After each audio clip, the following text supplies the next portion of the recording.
Saudamos todos os amados irmãos com a paz do Senhor Jesus Cristo.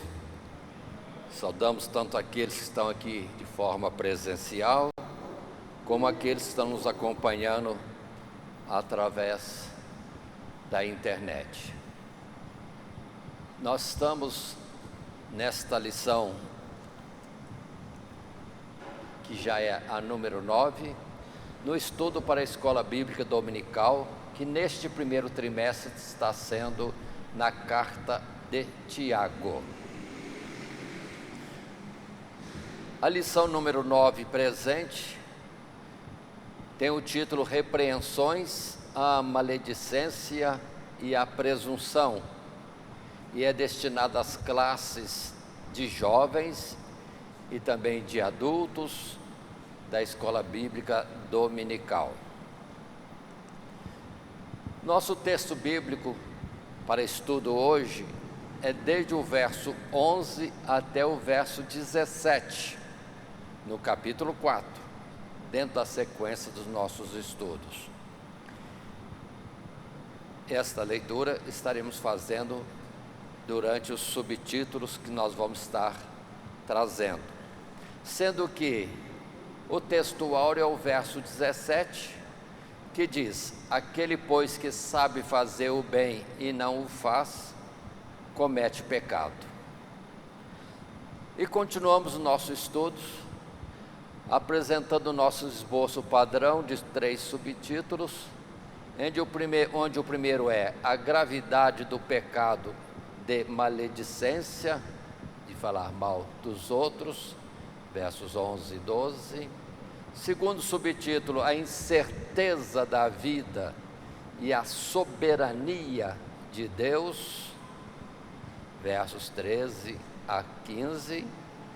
E por último, o subtítulo que diz a gravidade do pecado de presunção, versos 16 e também 17. Na sequência, vamos considerar que estamos numa continuidade de estudos, tomando a carta de Tiago e pegando alguns textos, alguns trechos da sua carta para o estudo de cada dia, isso destinado ao final de semana, à nossa escola bíblica dominical. Dentro do que está em tela e parte do nosso material de classe, o texto que inicia diz: na lição de hoje, Tiago trata de pecados que poderiam muito bem ser enquadrados ainda sob o título Repreensões à soberba da vida, pois derivam de um coração envaidecido pela aparência desta vida e pela opinião equivocada de que, por confessar o nome de cristão, poderiam violar os princípios mais básicos da lei divina ou se arvorar como mestres e senhores de seus irmãos. Para repreender esses equívocos, o apóstolo usará de palavras breves, mas contundentes e de aplicação bastante prática. Observe nesta lição de hoje que pontos que muitas vezes não são bem observados vão ser destacados nessa lição, mostrando que há possibilidade dentro do nosso ser de entendermos que estamos bem, mas algumas coisas já estão ligadas à normalidade do mundo e diante de Deus é falha, ou estamos sendo como aqueles que transgridem, ou dentro da observação feita, estamos como que ensoberbecendo, na verdade estamos sendo presunçosos em alguns pontos. Mas vamos seguir na nossa lição, vendo primeiramente nesse subtítulo primeiro, a gravidade do pecado de maledicência, os versos 11 e 12 que na Escritura diz para nós: irmãos, não faleis mal uns dos outros. Quem fala de um irmão e julga a seu irmão, fala mal da lei e julga a lei. E se tu julgas a lei, já não és observador da lei, mas juiz. Há só um legislador e um juiz, que pode salvar e destruir. Tu, porém, quem és que julgas a outrem? Este é o texto que nos conduz, portanto, aos nossos comentários, dentro desse subtítulo, a gravidade do pecado de maledicência. Em tela, o primeiro parágrafo, que diz para nós: Tiago retorna aqui a condenar outros pecados muito comuns no meio da comunidade dos crentes. Basicamente, maledicência é o ato de falar mal do próximo, seja imputando-se a ele falsas acusações ou inverdades sobre o seu caráter e conduta, seja ampliando a gravidade de suas faltas, ou até mesmo depreciando o seu caráter e suas qualidades. Independente da forma como ocorre, esse pecado oculta uma intenção diabólica de fazer o mal e causar ruína ao próximo, o que se compara ao desejo do homicida e, portanto, é severamente condenado, é desaprovado diante de Deus. Portanto, observe estas colocações: maledicência, falar mal, ou, na verdade, usar palavras e afirmações que estejam, como dissemos, repito, colocando inverdades, falsas acusações, ou ampliando gravidade de faltas, ou depreciando o caráter e as qualidades. Tudo isso é denegrir a imagem da pessoa, do próximo, do irmão, e de certa forma é como querendo que diminuir, matar, ferir aquele que é o alvo dessas palavras impróprias. Portanto, lembremos que Tiago censura isto, e temos alguns textos bíblicos bons para mostrarem como isso é, vamos dizer assim, sério, danoso e censurado dentro das Sagradas Escrituras. Começamos em Levítico, quando a palavra no capítulo 19 e verso 16 coloca para nós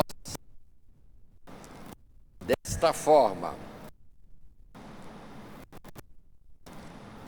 Verso 16: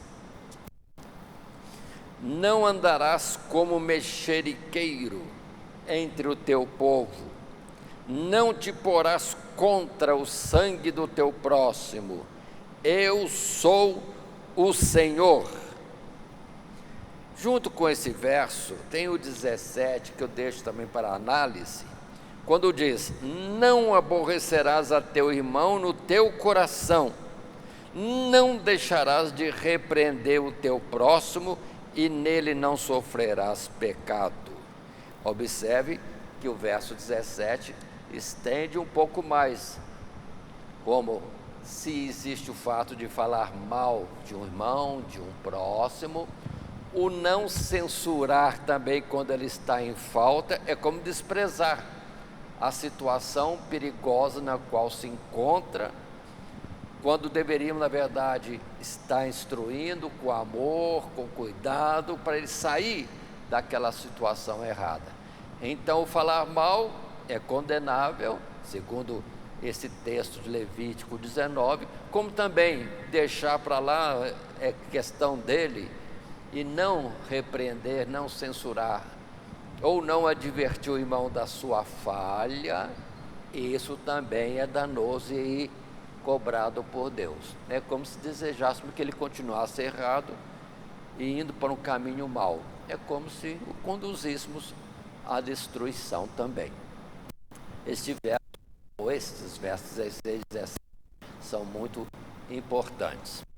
Agora, já o Salmo 64 coloca em todo o Salmo a observação do dano de se falar mal. Mas comecemos só nos primeiros versos, 1 a 6, que dizem: ouve, ó Deus, a minha voz na minha oração, livra a minha alma do horror do inimigo, esconde-me do secreto conselho dos maus e do tumulto dos que praticam a iniquidade, os quais afiaram a sua língua como espadas e armaram por suas flechas palavras amargas, para de lugares ocultos atirarem sobre o que é reto, disparam sobre ele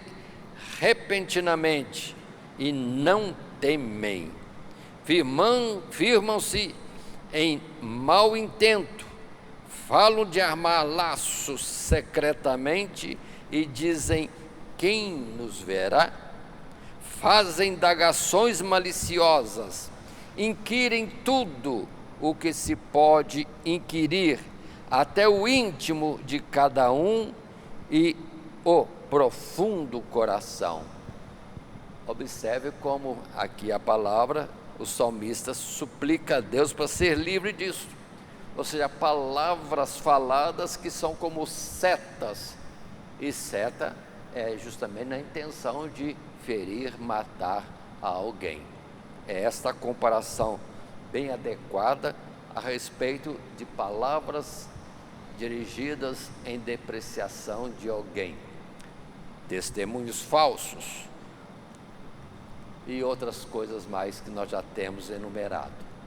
E depois em João capítulo 3, verso 5, é aquela palavra de sempre de João, falando de amor e condições semelhantes ou situações próximas, quando, por exemplo, diz para nós no verso 15 desse capítulo 3, a seguinte expressão: qualquer que aborrece a seu irmão é homicida.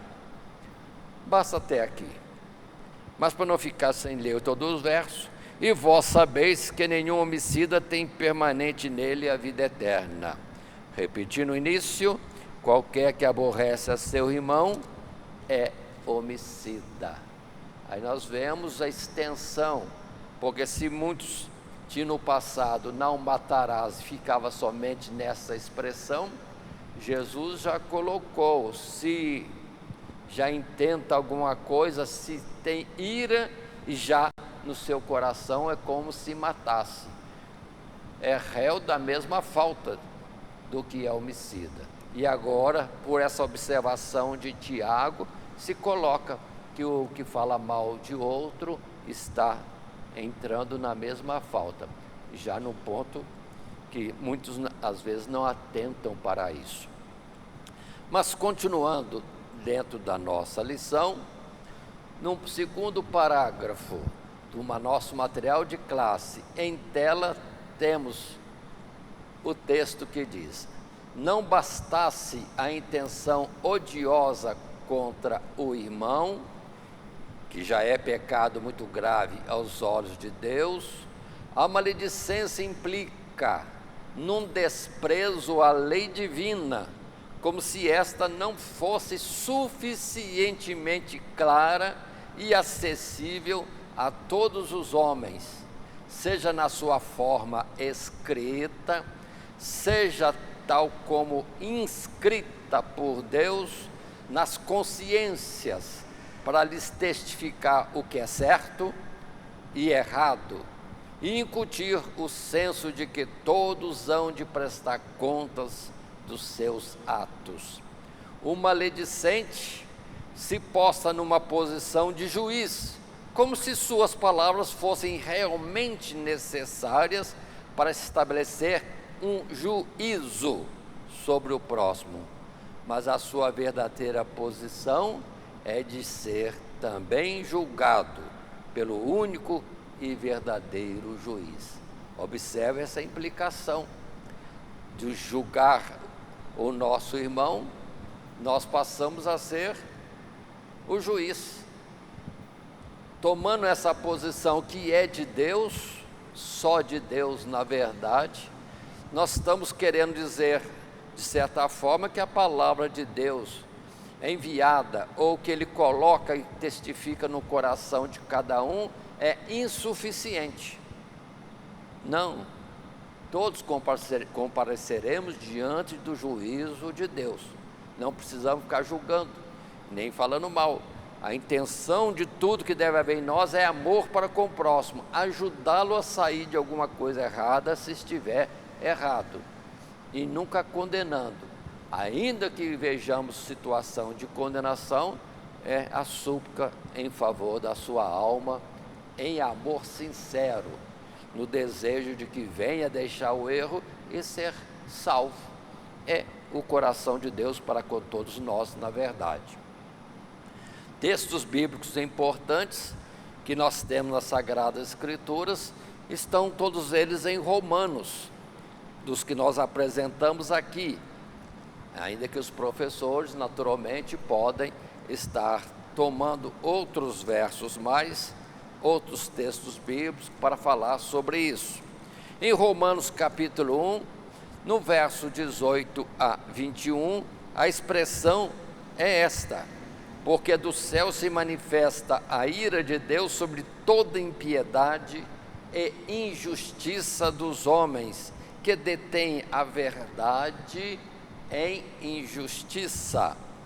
Porquanto o que de Deus se pode conhecer, nele se manifesta, porque Deus lhe manifestou. Porque as suas coisas invisíveis, desde a criação do mundo, tanto o seu eterno poder como a sua divindade, se entendem e claramente se veem pelas coisas que estão criadas, para que eles fiquem inexcusáveis. Porquanto, tendo conhecido a Deus, não glorificaram como Deus, nem lhe deram graças, antes em seus discursos se desvaneceram, e o seu coração insensato se obscureceu. E essa citação para mostrar que não há um justo sequer, todos estão na observação e no juízo de Deus, todos vão comparecer diante de Deus para dar conta do que tem feito, do que tem falado, ou seja, em resumo, toda a atividade da sua existência, e de um Deus que não é só para cobrar de nós, mas também dos outros, pelo que não devemos ser pesado ao outro, porque já tem Deus para inquirir. E se Deus inquire, é com muita misericórdia. Se Deus cobra, é com amor, procurando a salvação. E quem somos nós para abatermos, condenarmos a alguém, ou depreciarmos só para ter vantagens na sua diminuição e talvez numa exaltação própria, uma vanglória. Então, esse é um texto inicial. Passando ao capítulo 2 de Romanos, inicialmente, dentro da sequência do nosso assunto, os versos 12 a 16, quando está escrito desta forma: porque todos que sem lei pecaram, sem lei também perecerão, e todos os que sob a lei pecaram, pela lei serão julgados. Porque os que ouvem a lei não são justos diante de Deus, mas os que praticam a lei hão de ser justificados. Porque quando os gentios, que não têm lei, fazem naturalmente as coisas que são da lei, não tendo eles lei, para si mesmos são lei, os quais mostram a obra da lei escrita no seu coração, testificando juntamente a sua consciência e os seus pensamentos, quer acusando-os, quer defendendo-os. No dia em que Deus há de julgar os segredos dos homens, por Jesus Cristo, segundo o meu Evangelho. Então, a palavra aqui é clara. Todos conhecem de alguma forma a situação do que é certo, do que é errado. A sua consciência fala, mostrando que internamente em nós existe como que um pêndulo que estabelece a nossa posição diante de Deus, certo ou errado. Todos têm isso. A lei de Deus é dada a todos. Portanto, nós não temos nada que pesar ao próximo, repito isto. Mas ao contrário, em vez de pesarmos mais com maledicências ou julgamentos, vamos ajudar, orar, clamar e, no que for possível, também ensinar o caminho certo, com temor de si mesmo, é o que Paulo no outro lugar vai dizer. Ou outra expressão, aquele que está de pé, olhe que não caia, porque todos nós somos vulneráveis. E complementando, nesse mesmo capítulo 2 de Romanos, os primeiros versos já colocam, Paulo coloca para nós bem, de forma bem clara, essa situação ao dizer: portanto, és inexcusável quando julgas, ó homem, quem quer que sejas, porque te condenas a ti mesmo aquilo que... Pois tu que julgas, fazes o mesmo. Sabemos que o juízo de Deus é segundo a verdade sobre os que tais coisas fazem. E tu, ó homem, que julgas os que fazem tais coisas, cuidas que, fazendo-as tu de Deus, ou desprezas tu as riquezas da sua benignidade e paciência e longanimidade, ignorando que a benignidade de Deus te leva ao arrependimento?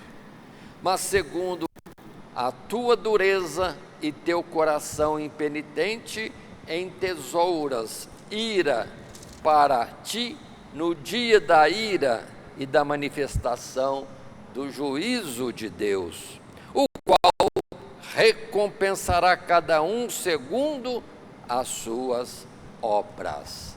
Palavras muito boas, próprias, escritas por Paulo nesta carta aos Romanos. Não há um justo sequer.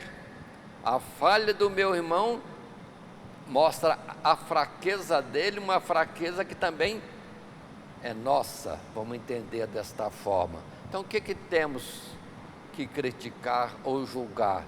Podemos observar e, na sabedoria, tomar uma aprendizagem. Não posso fazer isso porque é errado, é condenável.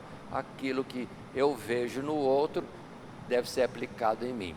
Se eu o condeno, eu podendo de alguma forma, ou estando fazendo as mesmas coisas, ou sendo tendente a essas mesmas coisas, estamos dentro do perigo de estarmos também condenados.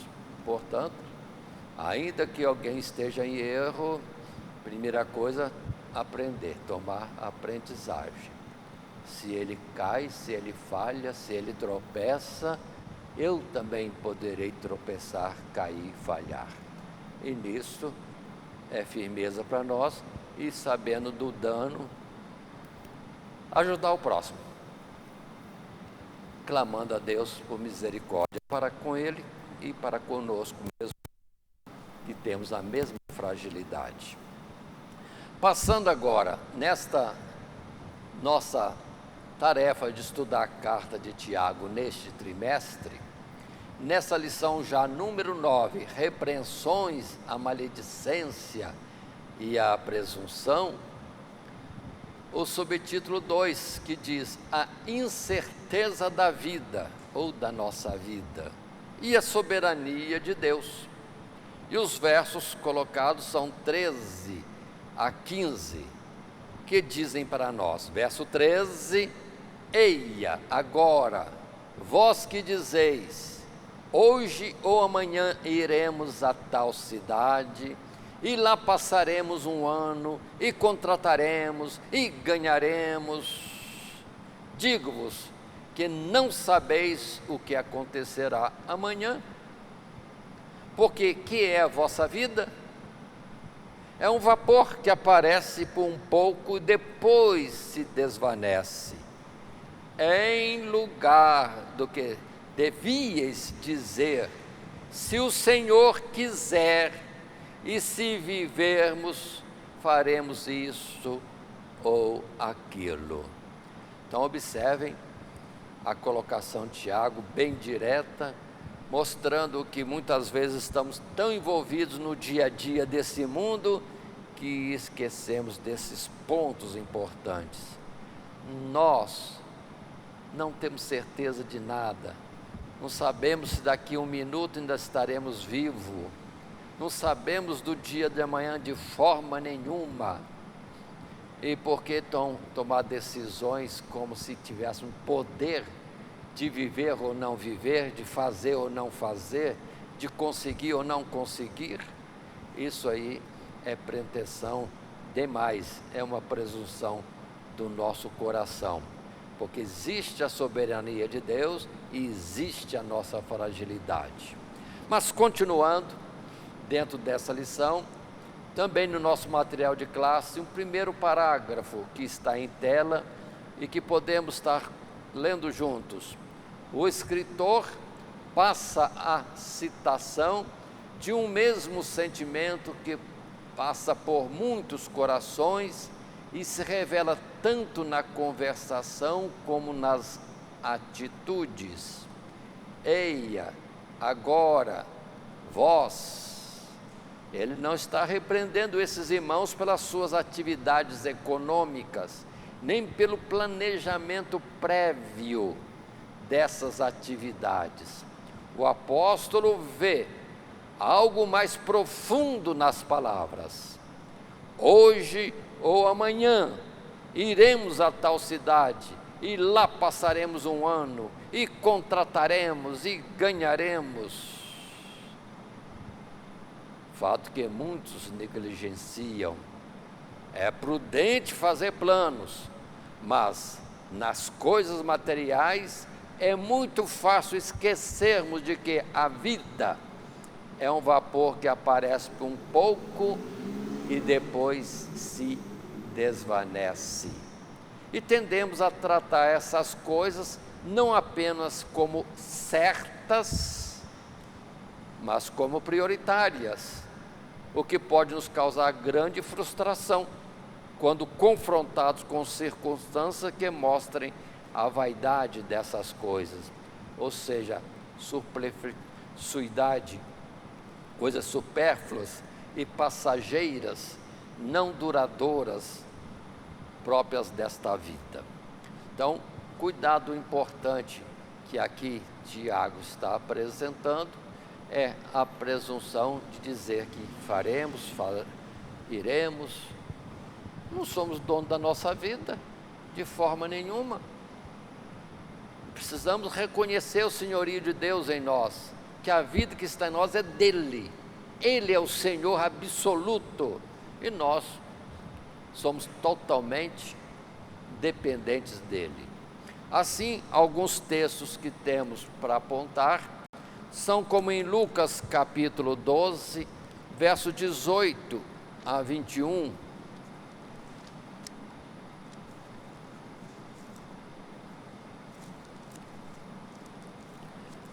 Lucas capítulo 12, 18 a 21. A expressão que temos aqui, essa expressão em Lucas 12, 18 a 21, é parte do texto da parábola do rico insensato e se encaixa bem nesta história. O rico que a sua lavoura, o seu comércio, deu-lhe muitos ganhos, teve produtos em abundância. Então, ele diz: derribarei os meus celeiros velhos e construirei celeiros maiores. E depois diz para si mesmo de que a sua alma poderia descansar. Verso 18 agora, ele diz: farei isso, derribarei os meus celeiros e edificarei outros maiores. Ali recolherei todas as minhas novidades e os meus bens, e direi à minha alma: tens em depósito muitos bens, para muitos anos, descansa, come, bebe e folga. Mas Deus lhe disse: louco, esta noite te pedirão a tua alma, e o que tens preparado, para quem será? Assim aquele que para si ajunta tesouros e não é rico para com Deus. Observe que a atitude deste homem é de um planejamento justo, adequado, de que se está havendo muita abundância de bens, se a lavoura produziu muito, tem que guardar aquilo.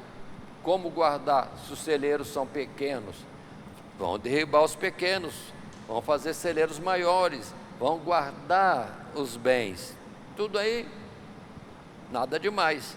Mas a ideia de que vai continuar vivendo e vai desfrutar é anular o senhorio de Deus sobre a sua vida, é dizer-se dono do seu viver. E quando isso não é presunção.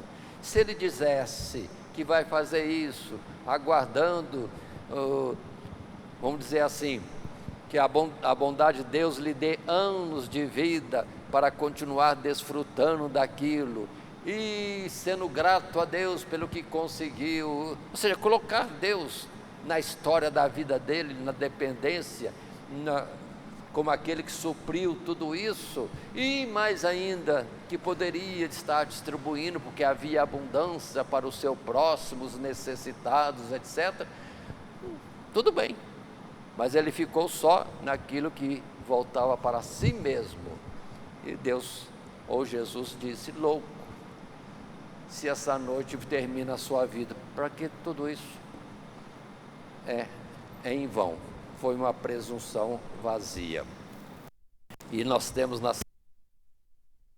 também em particular textos que falam da brevidade dessa vida, e aquilo que é prudência segundo a sabedoria para se fazer e se pautar pela limitação nossa diante das coisas deste mundo. Vaidade das vaidades, tudo é vaidade e aflição de espírito, tudo passa. Salomão chegou mesmo a dizer que fez tanta coisa, experimentou, fez prova de tantas coisas, e depois perguntou a si mesmo: e para que foi tudo isso? Observando que até aquilo que construíra poderia depois ser mal administrado nos anos seguintes após o seu viver. E foi justamente o que aconteceu. Seu filho Roboão não soube administrar nada e pôs tudo a perder.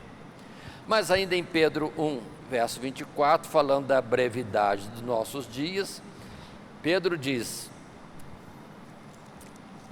capítulo 1, verso 24, diz ele: porque toda a carne é como erva, e toda a glória do homem como a flor da erva. Secou-se a erva e caiu a sua flor.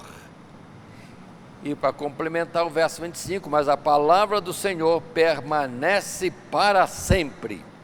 E essa é a palavra que entre vós foi evangelizada. Portanto, irmãos, observem palavras curtas de Tiago, mas colocando posições exatas do nosso viver. Continuando, no segundo parágrafo desse subtítulo, a incerteza da vida e a soberania de Deus, Deus é soberano, dono absoluto da nossa vida. Por isso também está escrito que ninguém vive para si e ninguém morre para si. Nós viemos dentro de um propósito de Deus. Se nós nos encaixarmos, a vida caminha para um bem maior. Mas se nós esquecemos de Deus, vamos viver o nosso viver, não tem nada bom nos nossos projetos. Continuando então o segundo parágrafo, o texto em tela diz: por outro lado, há que se considerar o controle absoluto de Deus sobre todas as coisas, não somente as eternas e verdadeiras, mas também as transitórias e ilusórias. A frase "se o Senhor quiser" encerra essa verdade básica da fé cristã.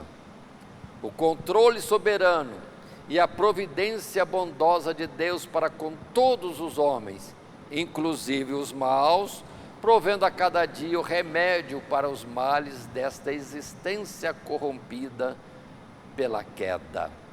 Se o Senhor quiser, deve estar sempre conosco. Continuando no texto, e a consequência desse fato de modo algum anula nossa necessidade de nos planejar antes, removeria a inquietação que aflige o mundo, aflige a todos nós, dando-nos a certeza de que melhor do que os nossos planos falhos, o propósito de Deus para conosco é benigno e sempre prevalecerá. Se nós observarmos nas Escrituras, nós temos reis que tiveram planos, fizeram projetos e conseguiram, mas temos um detalhezinho: eles andavam no caminho do Senhor. Aí Deus fazia, na sua bondade, que os seus planos pudessem ser executados. Mas também temos exemplo na Bíblia, até do próprio e justo Josafá, homem que admiro muito a sua história narrada na Bíblia, mas também quando falhou, fez planos para isso, para aquilo, Deus foi lá e cortou. O bom é que ele entendeu, teve o fato como repreensão de Deus e saiu fora. Ele errou uma vez, foi repreendido, saiu fora, foi para outro plano e também Deus repreendeu, ele também abandonou. Mas isso mostra que aprendeu a lição e que Deus é Senhor. Se Deus não aprova, ainda que ele fosse justo, o Senhor tirou. Ou seja, ele deveria antes ter consultado a Deus, se poderia, se deveria fazer isto, aquilo, e certamente Deus daria resposta pelo sumo sacerdote, através do Urim, Tumim, ou então por um profeta, por sonhos. Deus falaria com esses homens, mas às vezes querem mais fazer do que tudo. Mas consideremos soberania de Deus, tanto para dirigir, para abençoar, para aprovar e também para barrar todo o projeto no que ele não tenha a vontade ou não concorde que isso exista. E nós temos em Mateus capítulo 6, podemos abrir, dentro do Sermão do Monte, a expressão no ensino de Jesus ao colocar estas palavras de orientação. Capítulo 6 do Evangelho segundo escreveu Mateus, verso 25, Jesus dizendo: por isso vos digo, não andeis cuidadosos quanto à vossa vida, pelo que haveis de comer ou pelo que haveis de beber, nem quanto ao vosso corpo, pelo que haveis de vestir. Não é a vida mais do que o mantimento e o corpo mais do que a vestimenta? Observe bem, vou repetir esse final do verso 25. Não é a vida mais do que o mantimento, e o corpo mais do que a vestimenta? Ou seja, a essência da vida Deus já deu, a própria vida e o corpo, na qual ele se manifesta. O que seria então o alimento e a veste? Praticamente nada. Se Deus deu o principal, não daria as outras coisas necessárias? 26. Olhai para as aves do céu, que não semeiam, nem cegam, nem ajuntam em celeiros, e vosso Pai Celestial as alimenta.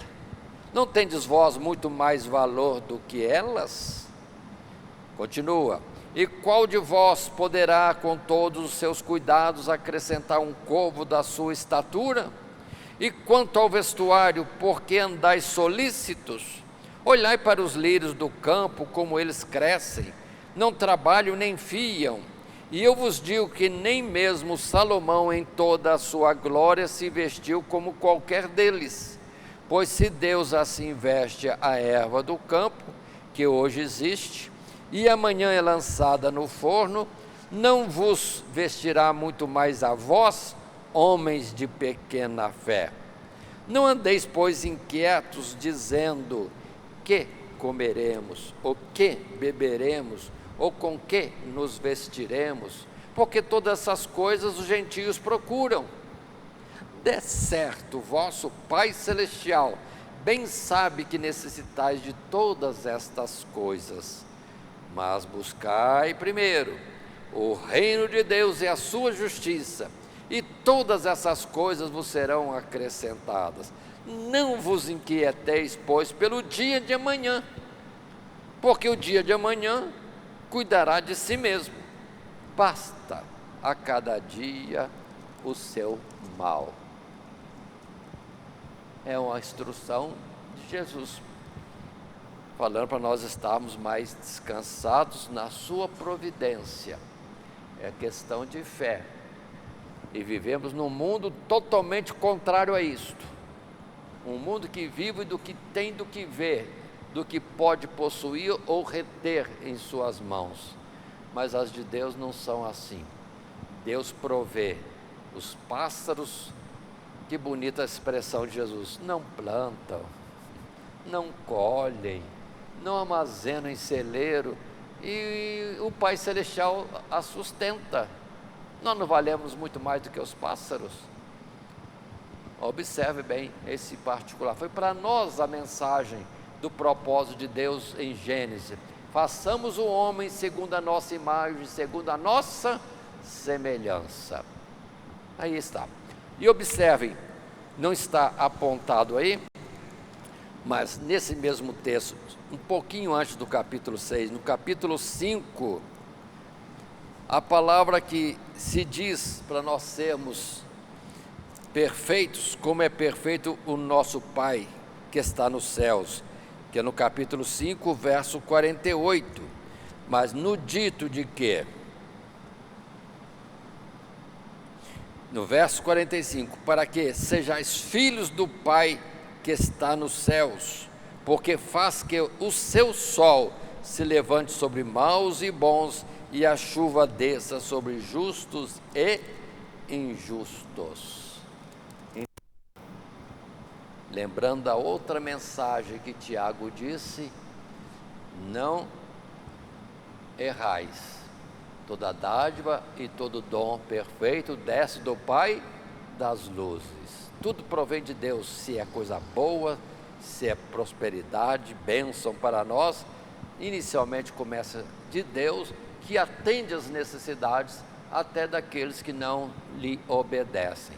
O exemplo maior: sol, chuva e tantas coisas mais. Mas continuemos dentro da nossa lição, indo para o subtítulo 3, a gravidade do pecado de presunção, versos 16 e 17. Assim, no texto bíblico lemos: mas agora vos gloriais em vossas presunções. Toda glória tal como esta é maligna. Aquele, pois, que sabe fazer o bem e o não faz, comete pecado. Isto posto, nesse subtítulo 3, a gravidade do pecado de presunção, o primeiro parágrafo, o texto em tela diz para nós: a presunção é uma fraqueza que permeia o comportamento humano, atitudes, palavras, pensamentos e todos os relacionamentos de um indivíduo podem ser influenciados pelo que ele pensa ser ou possuir, além do que realmente é ou possui. Essa autoimpressão alimenta a vanglória, como Tiago aponta aqui, e não a humildade que as Escrituras mostram ser a atitude daquele que verdadeiramente conhece o seu lugar vulnerável no mundo. É, portanto, uma alegria e contentamento maligno o que os homens sentem ao vislumbrarem o amanhã sob a ótica dos seus próprios planos realizados, descansados sobre os seus próprios esforços e não sobre a certeza e na esperança da provisão divina. Ou seja, o viver desta forma, de sempre planejar e falar que vai executar, que vai estar fazendo tal coisa em tempos que estão no futuro, é desconhecer, é ignorar, é dispensar Deus da sua própria vida, o que é impossível, porque o fôlego de vida que nos mantém em pé é de Deus. E vai chegar o dia de Eclesiastes 12, verso 7. O espírito volte ao pó como era, e o fôlego de vida que é de Deus volta para Deus. E quem vai reter isto? É que Salomão também diz em Eclesiastes. E nessa disputa não tem por onde. Deus determinou retirar o fôlego de vida que é dele, pronto. Não há como mudar aquilo que Deus estabeleceu. Portanto, é a expressão também do que temos no Salmo 90, nos versos 10 a 12, um texto bem conhecido por nós, que fala da nossa limitação nessa nossa existência humana, quando os versos 10 a 12 do Salmo 90 dizem: a duração da nossa vida é de 70 anos, e se alguns pela sua robustez chegam, o melhor deles é canseiro,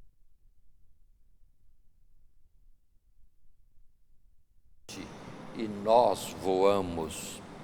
Quem conhece o poder da sua ira e a tua cólera segundo o temor que lhe é devido? Ensina-nos a contar os nossos dias de tal maneira que alcancemos coração sábio. Então existe um limite natural na vida do homem. Agora observe quantos têm a sua vida ceifada bem antes, e muitas vezes por justamente presunções, ou seja, anulam a existência de Deus e a sua dependência de Deus. Então observe que tem muitos aventureiros que fazem e se esforçam e se arriscam muito, achando que a sua habilidade vai lhes dar segurança, mas aí é loucura. Não chega a ser coragem, é loucura, indo a um extremo em que nós temos testemunho, muitos não voltam, partem para uma aventura, seja na montanha, no gelo, no mar, no rio, na caverna, ou não sei aonde, e por lá ficam mesmo, não voltam, achando que vão enfrentar, vão fazer manobras tremendas e vai dar tudo certo. Então não foi coragem, foi suicídio. Não atentaram de que a sua fragilidade é grande e que os seus planos são falhos e alguma coisa poderia dar errado. E aí temos a consequência: vidas que avançaram além do limite e não existiram mais. E o Salmo 144 fala no mesmo assunto: Senhor, que é o homem para que o conheças, e o filho do homem para que o estimes? O homem é semelhante à vaidade, os seus dias são como a sombra que passa. O que é sombra que passa? Já passou, deixou alguma coisa marcada? Não deixou nada. Assim, nós somos muito pouco diante de todo esse universo. Somos menos do que um grão de areia diante da imensidão da praia ou do planeta Terra. O que se diria então diante do universo e diante de Deus? Portanto, precisamos ser um pouco mais humildes e sempre confessarmos a nossa dependência de Deus, e nisso mesmo já estaremos sendo prudentes e sábios.